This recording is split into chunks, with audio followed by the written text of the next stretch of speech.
so much for joining us today despite your busy schedule. eValuate webinar series is aimed at sharing best practices of making HR and L&D professionals an enabler of strategic value. Today's topic is tHRob, the pulse of new HR paradigm. In this webinar, we take a deeper dive into the key challenges that businesses are facing in the evolving hybrid paradigm. This panel discussion covers some of the interesting questions on how to attract, engage, grow, measure, and retain talent in 2022. This time, we are trying out an interesting format, a panel discussion with our esteemed speakers. This webinar is for an hour, and the last few minutes are reserved for Q&A. Please feel free to share your questions in the chat. We will collect them for the speakers to answer after the discussion. It is my pleasure to introduce our speakers of the day.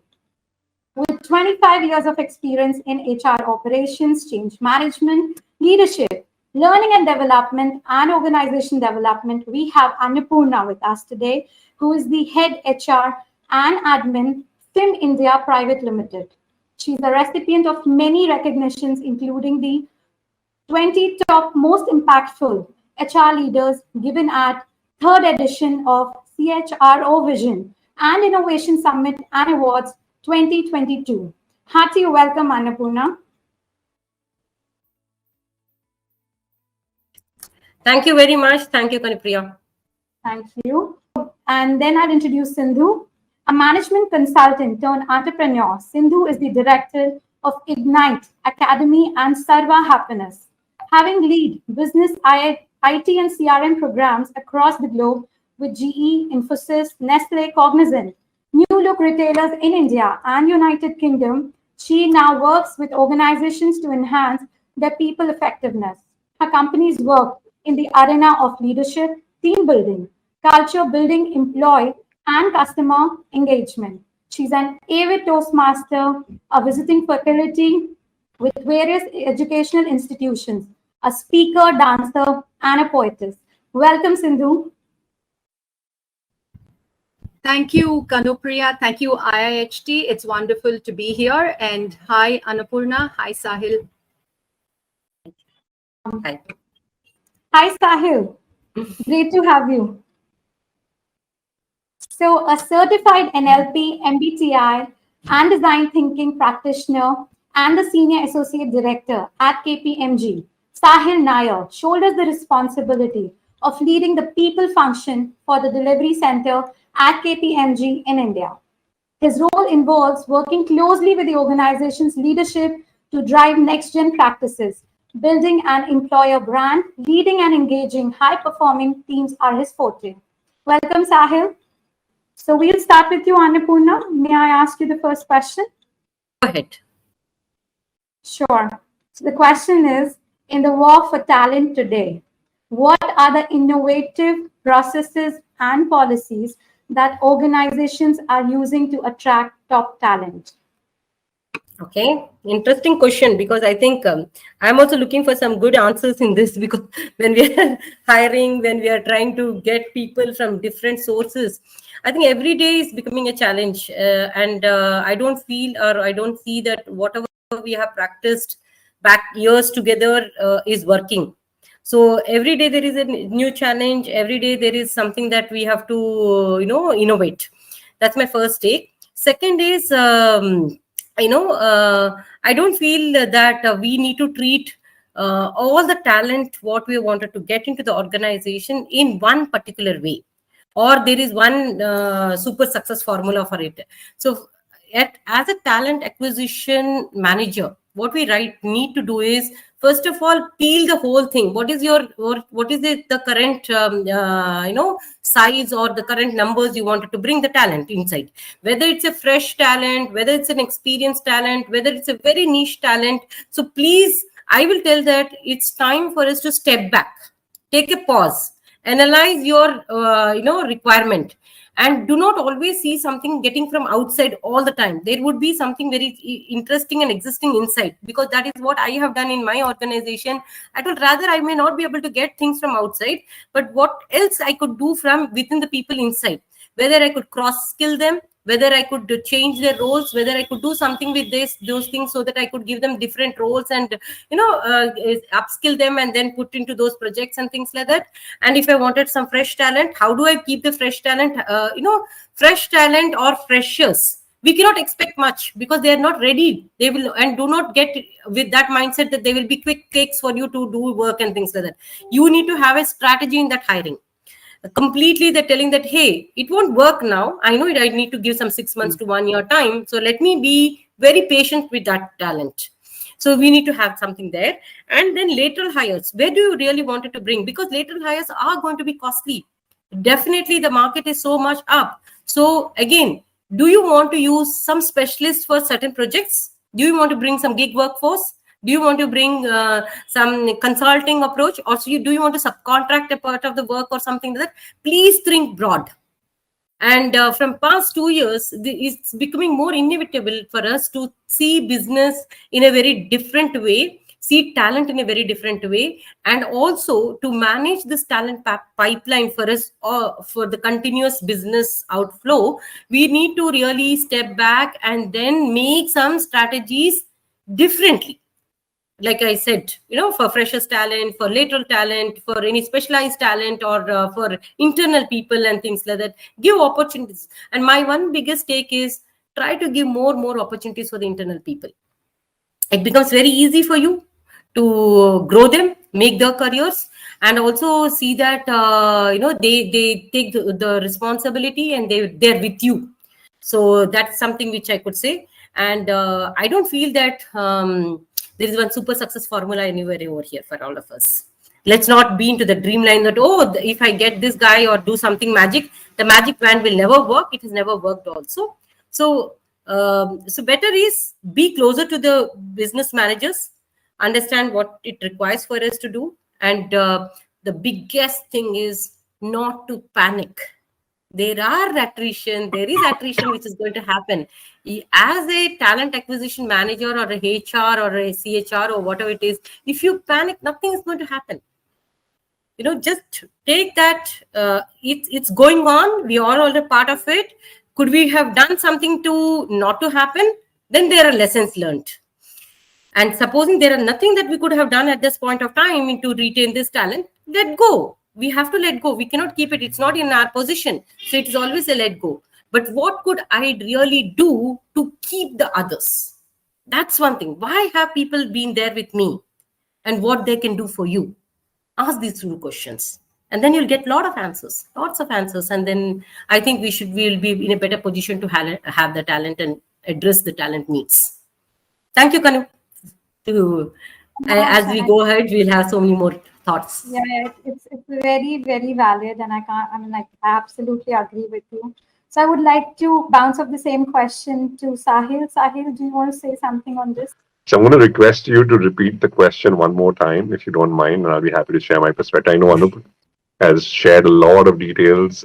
In fact, I like the vulnerability that she brought to the conversation to say that even she is finding answers. So I don't think so many be different, but we'd love to hear the question one more time. Yeah, so the question was, in the war for talent today, what are the innovative processes and policies that organizations are using to attract top talent? I think 2 or 3 things, to my mind, that organizations are doing. One, the ones who have deep pockets and who have a lot of funding are definitely going the money game, and they're really going the downward spiral. In their mind, they also know it's not sustainable. They know that it is going to be a challenge, but given that the thought process is slightly myopic and strategic, the reason why I call it myopic is because there's a short-term view to the war for talent, saying that this situation won't last long, it will even out over a period of time, and therefore if I need to catch 2, I catch them today.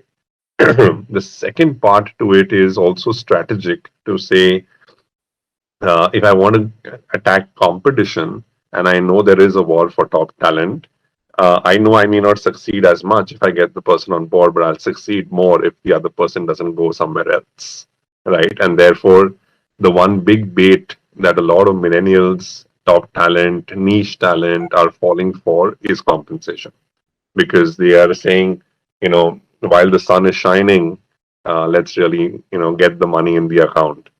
And of course, then do all your staycations and travel the world and hit all your bucket list and all of that.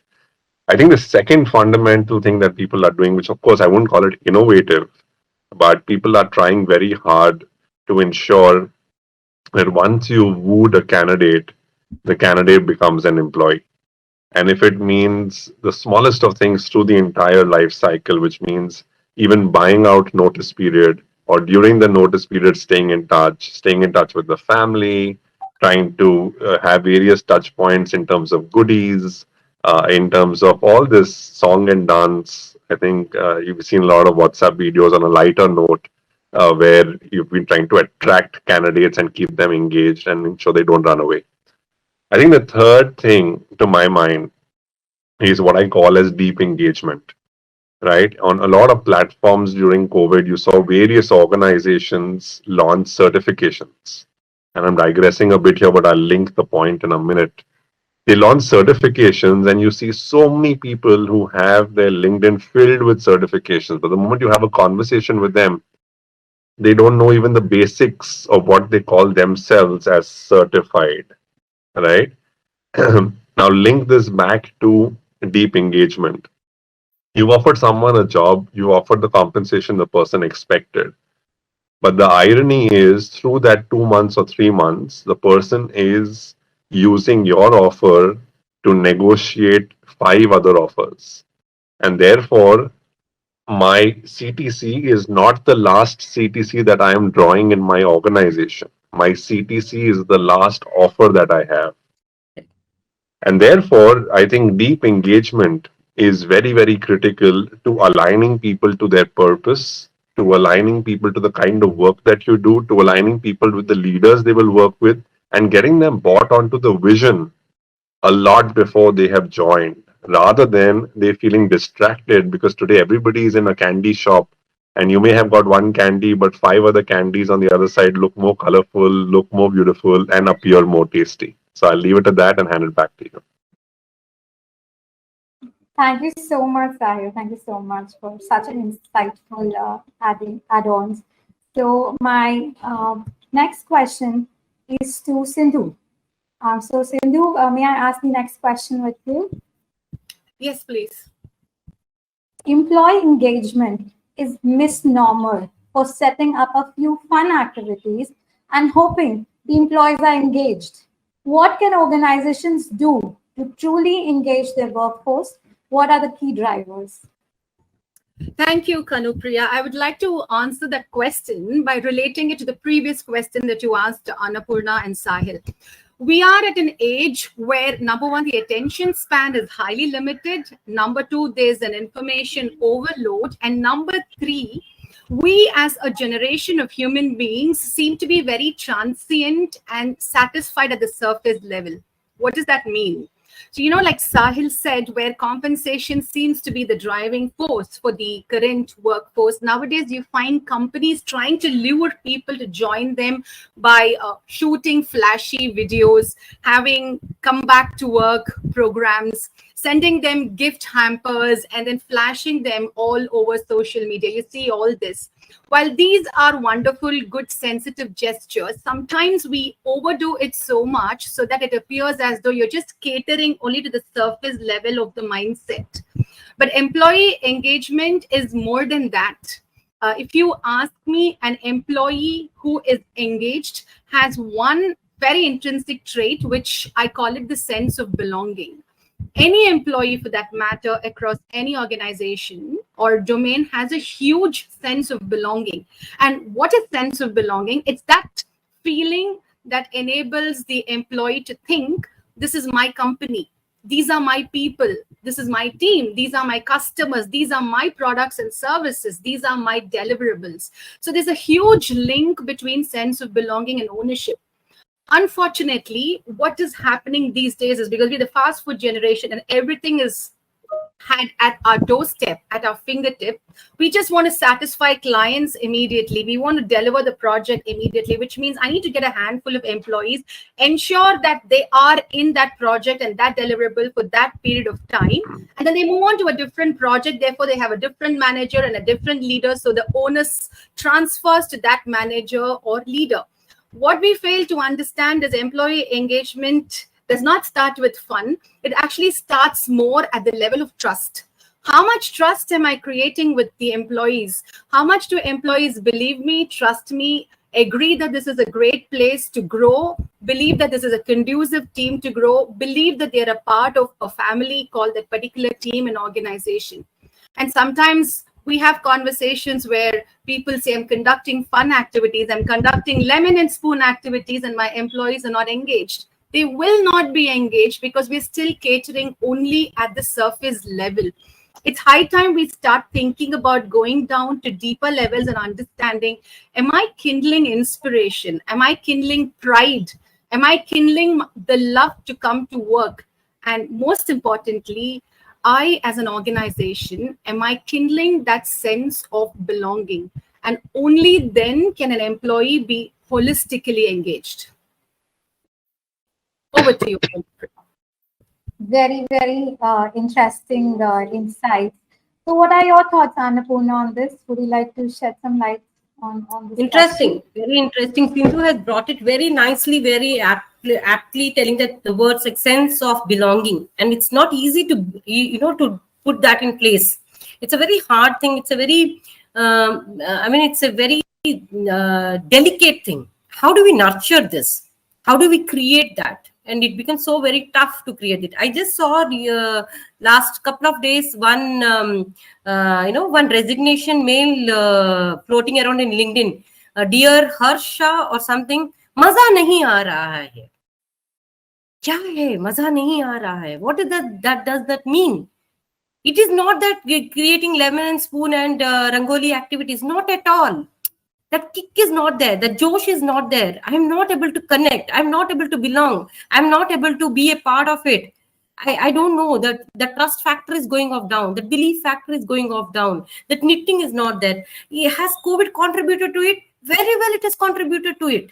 Do we have answers because we knew how to handle this crisis? No, we all don't have answers to it because we have never seen a pandemic or an epidemic so much that we could have handled these situations. Everything went online. People didn't know how to manage emotions, manage remote working, and so much of stress has been built either at homes or at office spaces. So all of us were like, trying to figure out solutions.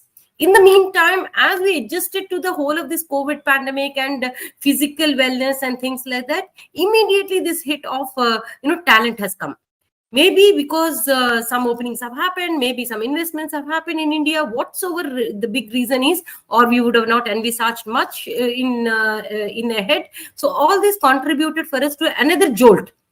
I would say HR is seeing two COVID waves.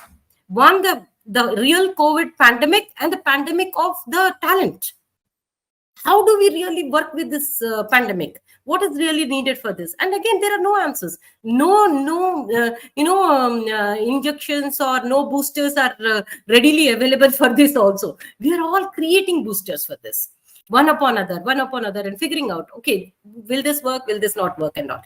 Of course, I'm not demeaning any of the employee engagement activities or the fun activities. Fun activities are required. People are required to have fun at workplaces. They need to come. They need to enjoy that space a little bit, mingle with the people and things like that, and which has not been possible. So digitally also organizations have organized multiple activities like this so that people are there. They just chill out. They just come out of their routines and things like that, including their families and things like that. However, that's only a small delta in the whole of the big thing. People really want that. Maza kyun nahi aa raha hai? Kyun nahi main yahan pe? Why am I not being able to get that sense of belongingness? Now, for that, if you delayer all this, the trust, the belief, the engagement, the relationship, how is it the organization is giving them career growth? How is it's taking care? Today, what I figured out is smallest to smallest information when it is coming from an employee, it cannot be ignored. Either you have observed it, or the talent has, or the employee has expressed it. Don't ignore. Please keep your watch on what your employee is trying to inform you. And it need not be HR or talent managers or something. You as a manager, the immediate line manager, you are the best person to know everything about the person who is working under you. The person says, I'm sick. Please don't stop at that. Ask 5 questions there. If the person says, my spouse is not keeping well, go ahead. It doesn't waste your time. 5 minutes you spend, that person becomes productive for the whole day. But if you don't spend that 5 minutes with that person, the person is totally demotivated. He tells, my manager doesn't even bother when I'm telling such an important thing. I want to work from home today because we are calling back people, and the person says that, hey, look, my wife is not keeping well, or I have to drop my child to the school. Probably earlier it was very normal, common and things like that. But today maybe it's a very uncommon thing which has become. Just become little sensitive. Ask it. But again, be alert whether things are beyond the control or within the control. So that as an immediate manager, you have the entire availability of the resource with you to know what's happening with the resource. Don't come in the end and tell that, hey, this resource is a write-off. He or she cannot be a write-off. He or she would have given you enough data points before it's a write-off. So please be watchful of that. Engaging at a very earlier stage, addressing things at a very earlier stage, and being with them. And not that you physically be with them. Showcasing the concern. Being with them means literally being with them. That's important. That's quite important for us to do those things. Maybe is it something a call for more amount of action from our side? Sometimes it may be. So be it. So be it. But try to do that. So it's very far away from using the word called empathy. It's very much abused. But I'm so sorry. Corporate empathy is far beyond really the empathy word itself. It's very used very commonly, but even sympathy also sometimes doesn't float. So let's try to be with the people. Be in the moment with that person. Just even if you're saying, oh, okay, something happened, something person has told, just don't fake it around that the person knows that you have faked it so much that he doesn't want your sympathy or empathy or pity at all. So this is my take, Kanupriya. I think a long way to go with our engagement process. We need to really, again, restructure, rebuild, reconstruct, and get that back with the people by telling that, yes, there is a sense of belongingness to be created, and it's to be nurtured from all leaders. Quite interesting thoughts, Annapurna. So my next question is to Sahil. Sahil, my next question is to you. How can organizations effectively map skill gaps of employees and showcase value in learning opportunities to the employee? Am I audible, Sahil? Yeah, loud and clear. Thank you. I think before I come to your question, I think it's imperative for us to spend some time on what Sindhu and Anup also said. You know, Sindhu spoke about some very nice words like trust, ownership, belongingness, and I was attentively listening to Annapurna as well. I think for the longest time, we found it very convenient to bucket all these words into one offering to say, oh, but there has to be trust and there has to be ownership and let's create belongingness, because just touching the surface is not enough. But one of the key principles of any kind of design thinking methodology is to put people in the center, put the user in the center. And if you put the user in the center, which is your employee, my question is, it's slightly provocative, so pardon me for that, but the question is, how many employees are actually looking for belongingness with their organization? When actions don't meet words, when, as Annapurna very correctly said, yeah, Annapurna, how are you feeling? Acha, what happened on that report? At least wait for her to reply, how are you feeling? What happened? Didn't happen? Is she in that space? But I am just asking that as a formality. And she can see through it. And when she sees through it, Am I going to even feel as if I belong? Of course not. I'm going to say, yes, I'm here to do a job. I'm getting paid for that. And now linking it to your point, I have to be relevant.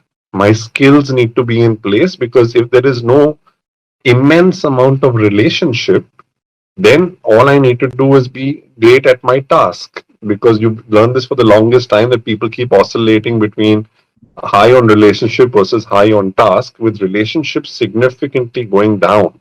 And here I'm broad basing and generalizing it to say people today are so preoccupied with their own personal situation that they are very limited to offer in an organizational context. More often than not, it is lip service. In many cases, it would be genuine as well. I'm not discounting the fact that there are leaders who are very genuine, who go out of their way. Many organizations have done phenomenal amount of support that has been extended to employees during this difficult time and the COVID times. But long story short, it is not across the board. Now, having said that, if an employee today is waiting for an organization to help him or her upskill, I think that person would be the biggest fool. Biggest fool. Because today you are getting traded for the kind of value that you bring to the table. And value happens only when you have skill sets, because beyond a point, English doesn't sail through. People today are very comfortable saying, हाँ यार ज्ञान बहुत अच्छा देता है, बात बहुत अच्छा करता है, but कुछ काम नहीं होता है. Nothing gets closed. These is only talk, talk and talk. And therefore, knowledge can help you talk, but skill sets help you deliver. And I think people who have been in the industry for a long time, I have seen many of them, close friends of mine, who've actually used this COVID time to reinvent themselves, to pick up education from higher courses, higher universities, to actually go and do different kind of work. If there's an HR guy and the guy says, you know what, I think tech is the future, the guy has actually volunteered to do a project with the tech team to understand how do tech implementations happen, how do you become a PMO, how do you project manage an implementation, and people have on the job as well as academically build their knowledge and their skill sets. Coming to your specific question, is there a need? I think the need is obvious. Are people doing it universally? I don't think so. Why are they not doing it? Because today they're sitting in their comfort zones, thinking jolly well that it's fine, we will continue. But if you really want to know how hard this hits, ask those people who actually lost their job because they plateaued. And I believe each one of us at some point or the other in our careers hit our level of incompetence. And when we hit our level of incompetence, it comes and hits us like a jolt, because we never expected what came and what hit us. But what really hit us was the fact that the world was going in one direction and we were possibly going in the opposite direction. And therefore, the ability to learn, unlearn, relearn, upskill, I think is a daily affair, just like we brush our teeth, and not a once in a year offsite phenomena or a once in a year graduation school or a once in a year training program that we may enroll. Thank you, Sahil. Bouncing on the same question to Sindhu. Sindhu, would you like to add to this?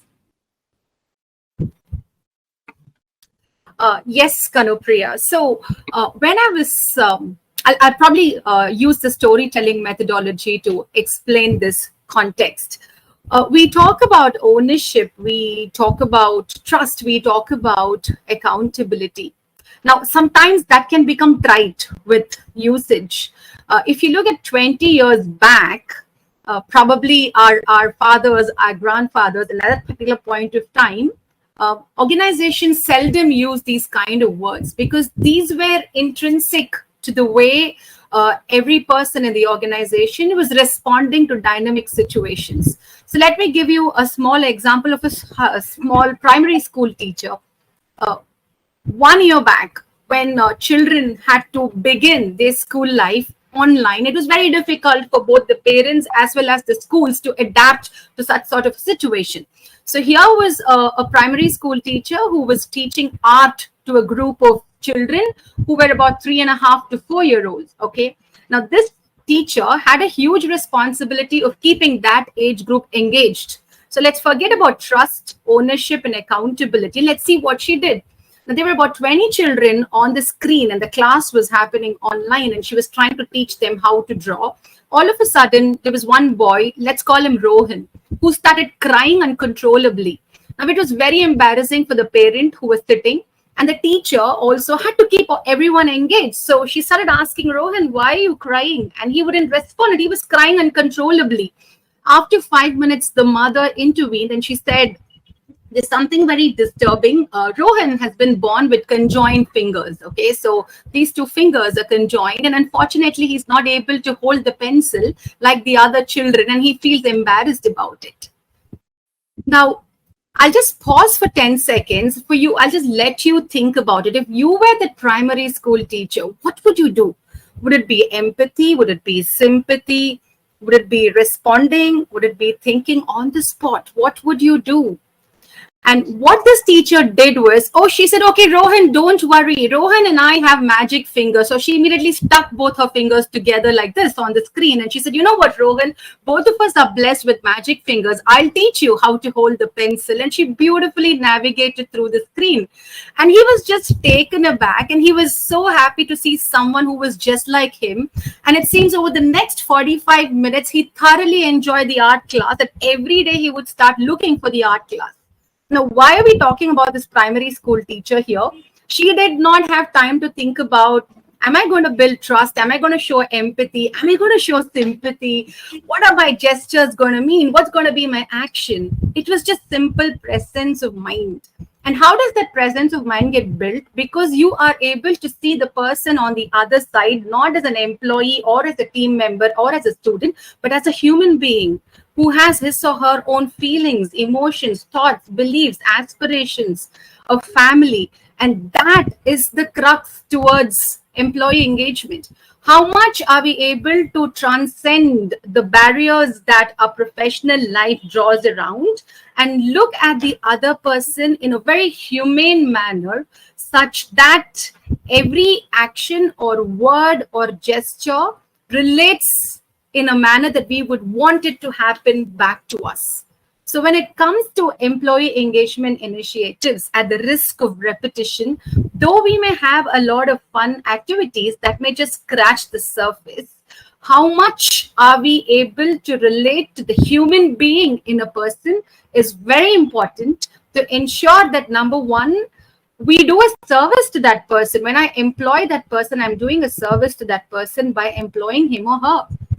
He or she is also doing a service to my organization. It's a very symbiotic relationship. Number two, how are we going to grow together in this journey? And number three, how am I building trust? And I believe this should be the crux of any recruitment process, even an exit interview and any employee engagement initiative. Thank you so much, Sindhu. It was quite insightful again. So I think my next question is to Annapurna. So my next question is, Annapurna, apart from the conventional appraisals, are there better ways to recognize and reward top performing talent? What are the factors to consider apart from sheer performance-based matrix? Good. I think even performance management has undergone a lot of iterations, I would say. And COVID has also contributed to that. And with the great resignations, great attritions, or great, talent, this one, everything has also defined it in a very different way now. One practice I will share, wherein I mean, traditionally I have been doing these appraisals from long donkey's years, I think so, because I don't even it was not called performance appraisal, it was called annual confidential reports. From that era, I am there up to now, called the new word which we have called it as check-ins. So this check-ins is something which I also tried last year, and every 90 days check-ins, and it's not a very big this one. So why is 90 days something a very nice thing to see your top talent or to the entire talent in the organization? Because beyond 90 days, you know that already that the mind is working for something else. So it's good to have that this one. But what about large organizations? That's a fundamental thing which is coming up with the large organizations. Large organization moving up with a lot of these check-ins, doing the processes, then HR team getting so much of data analysis and things like that. It becomes a very humongous task. There comes the technology. Technology is a very good enabler for this. For me, with my organization, around 600 plus, what we have done is we have created a very in-house tool for this. We put the questions. It's not a complete appraisal, but we put 2 relevant questions. Every quarter, every 90 days, we put 2 relevant questions there. And we had a series of interventions for the top talent, especially, whom we felt that, yes, these are the guys who are required or who are capable of doing certain things, everything and all. So how do we really see them engaged? How do we see them some course correction? So there is nothing that, people will be asking that, hey, once in a year increment, yeah, what is this increment? So you should be open. You should be open enough to see that, okay, every time, anytime I need to open up that appraisal system. So appraisal doesn't becomes an annual event. It's a daily event now. Daily, you are having conversations about your performance, productivity, retaining, understanding the talent. And again, it's not something that, okay, someone brings you an offer and then puts it up and then you start doing it.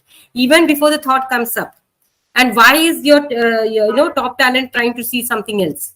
What are those things which are required and things like that? So what worked, at least from the last 1 year, what I'm trying to see is, yes, do not keep it as an annual event. Even if you're keeping it as a 90-day event, do it not to the very cumbersome level. Make it very simple for the manager and for the appraiser and the appraisee. Let them have this good small discussions around it and have a tab on completely what is happening and high transparency on the metrics. People should understand. Many a time I have seen the appraiser and appraisee just doing it as a ritual and telling, okay, yeah, I don't understand what to deliver and what to be this one and all. And someone coming up as an employee and telling that I've done so much. Now, your role demands so much. And then what is your performance metrics? So please, I think somewhere there should be a clarity about what is the performance, what is the desired level of performance. Sometimes as managers, we are not able to give them that. Someone does the routine work and they think that they have done in too much. So I think there is a clear-cut levels to define what is just enough for the role, what is above that, and what is beyond that. And how is the stretch goal targets, whatever it is, and very clearly visible. One thing is very clearly visible that, yes, this person is really doing it so very well, and then he or she is there. So these are, and today we need not keep it in closed rooms. We need to publish it. We need to tell that, yes, these are the guys who are really doing pretty well.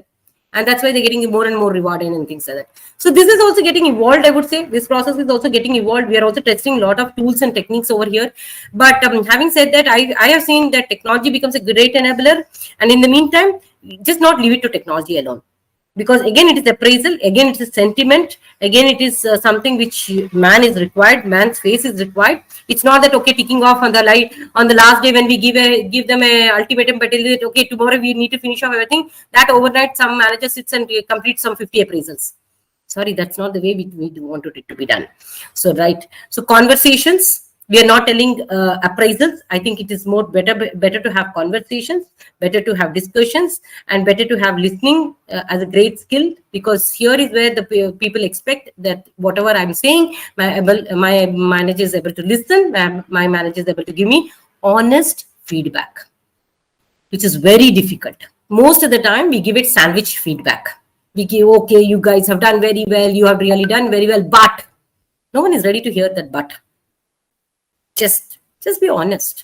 A simple honesty by telling that what went well, what did not go well, what I wanted, what am I expecting from you. And if this is what is your performance, this is what is your deliverable, be rest assured that this is what you will be getting it. If you're going beyond that, you have the cake more larger for you. So there are some course corrections which have to be done while we are talking about reviews, check-ins, or performance management altogether. So I don't feel that anymore the traditional ways we do, it will work. Having said that, should we go ahead and scrap bell curve? I'm not at all okay with that idea. I know many organizations have done it, they are doing it, but what is the other tool? I don't know. So I don't use bell curve. By having said that, I also don't use bell curve. I will take the data as it is. Work with the data what is coming out. Work with your people as it is. Don't slot anyone there by telling that above average, average, mid, and things like that. Leave it. Treat like that. Get the people data, what is happening over that, work with that, see what is required for the organization. How is it you're going to align with the organization? What is performance versus potential? See some larger discussions around that and start to address all this. And these are some of the things which are helping, and I'm sure they will be helping us more and more in the coming days. This is my take on that, Kanu. Thank you. Thank you so much, Annapurna. So what is your perspective on this, Sahil? Would you like to add? Nothing additional. Annapurna's covered everything, so don't want to repeat, but nothing additional. Thank you. So I'll switch to my other question to Sahil. To you is, it could be the great resignation or the great reshuffle, considerable portions of workforce reshuffling among the major players of the industry. What are some of the biggest factors contributing to this? Is it just the compensation? It's not just compensation. I think there are multiple factors, compensation for sure being one of them. I think a lot of people resonate with purpose. They see which are the organizations that they like to work for. What about those organizations do they like? And therefore start associating themselves with those organizations. A lot of people also have this thing of the bandwagon. So when people go to a certain place, they build a certain culture. People like those people, and therefore, as we always say, people work for people. So when you've seen certain people getting up lock, stock, and barrel and moving, you've seen a bandwagon moving with them for a simple reason that you want to work with people who you want to work with. And therefore, people are comfortable with people who they're comfortable with, and they want to continue working with them. It's just a change of organization. The work pretty much remains the same. I think another alternate perspective that one is also exploring and seeing how it plays out is to also say that I know Abhijit wrote about this a long time ago, where he said that we're going to have pin code jobs, right? And which means essentially saying that, it was a very beautiful article that he wrote, and I still recall it. And when I met him at the SHRM conference earlier this year, this topic came up and we started debating about it, to say that, you know, there were times when we would travel 2 hours one way to get to work, right? And today we are saying, oh, but this is my pin code, and does the organization also have an office in the same pin code, the same vicinity, and then I'll pick it up, because I don't see value in traveling for 2 hours when I can be as good, if not better, in my job being working from home. So this whole mindset of command and control has moved away to say, let's empower and let's empathize. And therefore, if work is not getting impacted, I'm sure there are industries where you have to be at work. But the other ones that have the luxury of working from anywhere, I think fundamentally, if organizations have made that shift to allow their colleagues to be measured on results and not on how many hours you clocked or what time do you log in, I think those are the organizations that are seeing the best of talent work for them. Thank you so much. Thank you. So I think we just have last 10 minutes, but there's a very, very interesting question which I want to bounce to all three of you and would like your perspectives, and then maybe we can extend for 5 minutes and have the questions from the audience, because this is a very, very relevant question. So the question is, and it's for all three of you, how do you put the human back in HR using technology? Sounds like a paradox. However, considering all experiences and engagement has mostly become online, how to bring the human touch to create an engaged and productive workforce? So we'll start with Sindhu or anybody. Sahil, would you like to go first? Sindhu talks about happiness and does a lot of work in that space. I think we should start with Sindhu. You got the right pick. And I think Sahil's waiting to just pick on what I say now. I can see that.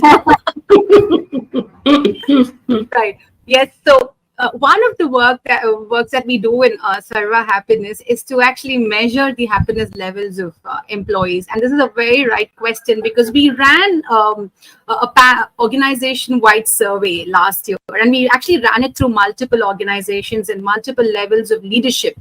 Now, there were two major areas that cropped up, irrespective of what level of management the person responding was, and irrespective of what domain and industry the person was. There were two major fears. Fear number one, I'm afraid that I am not getting enough visibility with my manager. That was the greatest fear that we saw that was coming up across multiple layers of management. Number two, I don't know what my manager is doing, and it'll help if my manager tells me what he or she is doing outside the conference and video calls that we have.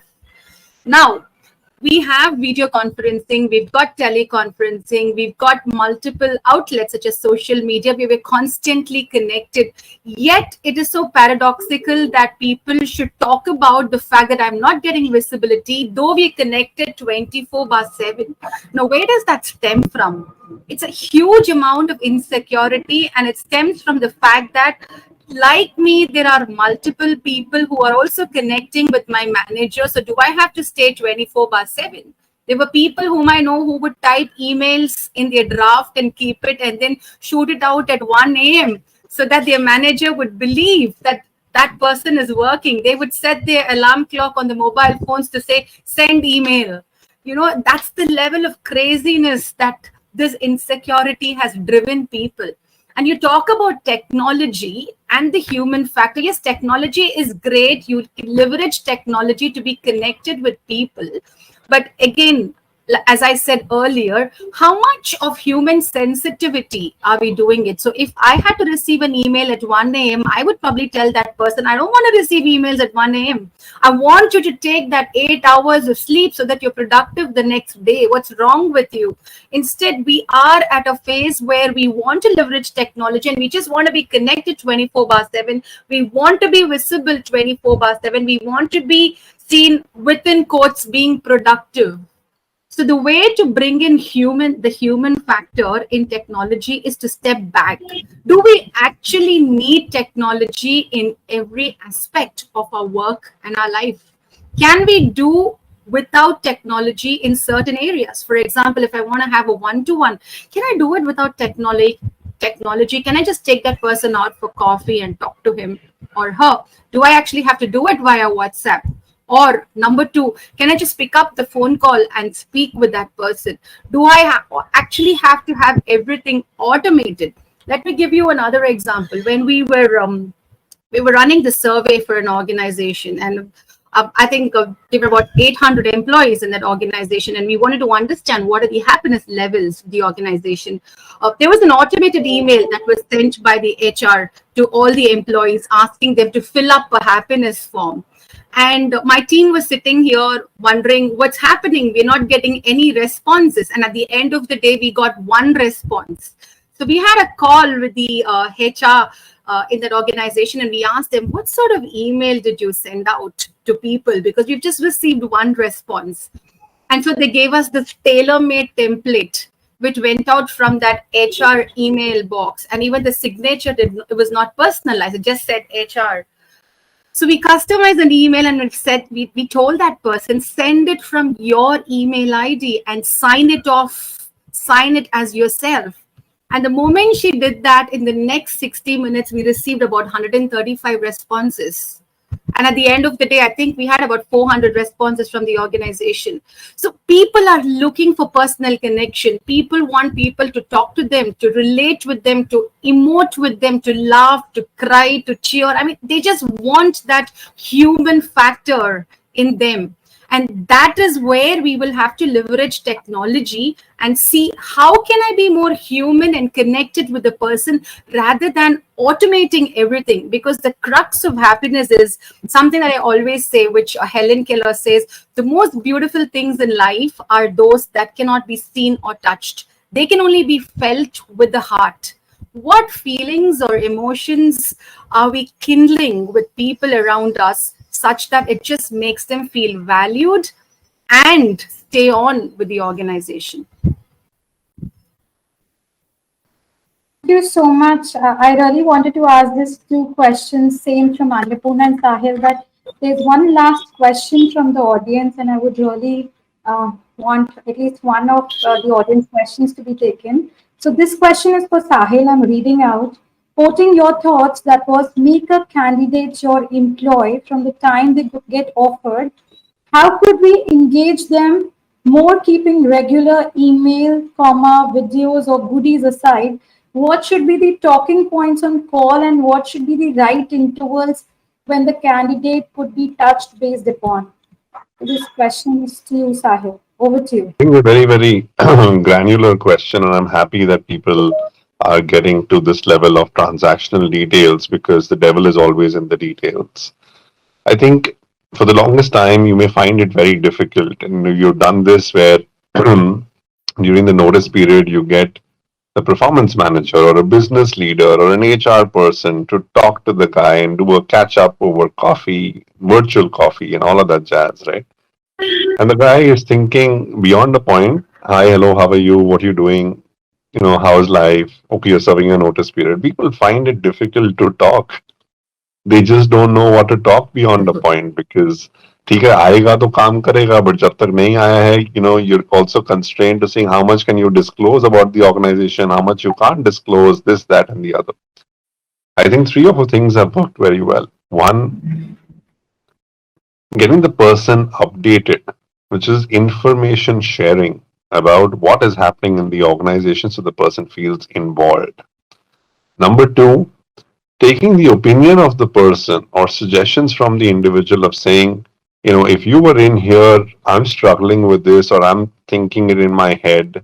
What are your thoughts? What do you think I can do in a situation like this? So what you're doing is you're already making the person part of your decision making process even before the person has joined. Number 3, you can actually talk about projects that are underway. And by the time the person joins, what is it that you're plotting as a project for the person and give that person a background on that. So the person automatically gets into the groove, starts thinking, understands the challenges in your ecosystem. And what we typically call as a honeymoon period once a person joins a company that can significantly reduce because imagine if I'm talking to you about 5 leaders and you join the organization, you already know their names. Then when you meet them, all you're doing is just putting a face to a name. But you're not spending time understanding the structure, you're not spending time understanding the leaders, you're not spending time understanding the problem because that's something you've already got clued in way before joining in. So I think that is one big piece. The second big piece is to look at what are the needs of this individual. What are the things that makes this person happy? And what can you do to build what I call as the Feviquick moment? And you can have multiple such Feviquick moments to really say touch point so that the stickiness factor remains intact. Now, there is no SOP for this. There is no manual for this. This only when you connect with the individual, you'll exactly know what are the priorities of the person, how much the person's opening up. Are you really connecting with a pair of hands? Or are you connecting with the heart? The moment you connect with the heart, you'll automatically find moments of truth or moments that matter where you can create an impact. So these are some of the thoughts that I have, and I think this is going to be very customized, very personalized, and not something which is just a standard email that goes out saying 3 days for you to join, or an automated email saying, dear Kanu, wish you a very happy birthday. And at the bottom saying, please do not reply to this email. It's going to a functional mailbox. Ironic, right? So you can't have such things happening. Actually, there's so many questions and it's still not enough. I wish we had more time at hand, but I think it's already 5. We have overshot. So on behalf of Yaksha, I would like to thank Annapurna, Sahil and Sindhu for such an interactive and meaningful discussion. Thank you so much, guys. Your insights on the new HR paradigm really brought out the value in this eVALUate series. Thanks to each one of you for your participation today. We look forward to your presence in the future webinars of the eValuate series. Stay tuned to Yaksha social media for more updates on the upcoming webinars and more. You will receive an email from Yaksha within a day or two with a link to view our recording of today's webinar. Once again, thank you so much for joining us today and have a great evening. Thank you, Sahil, Sindhu, Annapurna. Trust me, I think I really wanted to stay back for an hour or more still to have so many. I had so many questions also from the audience, but I think we'll figure out a way and I think we'll have them answered by all the panelists and we'll email them to you. Thank you so much for Sure. this today. You've been a wonderful moderator. Thank you so much for all the Thank questions. you. All the best. Bye. Thank you, Annapurna. Thank you. Thank you, Sindhu, for joining. Thank you, Sindhu. Thank you, Sahil and Kanu. Yes, you did a great job. Thank you. Thank you so much. Thank you.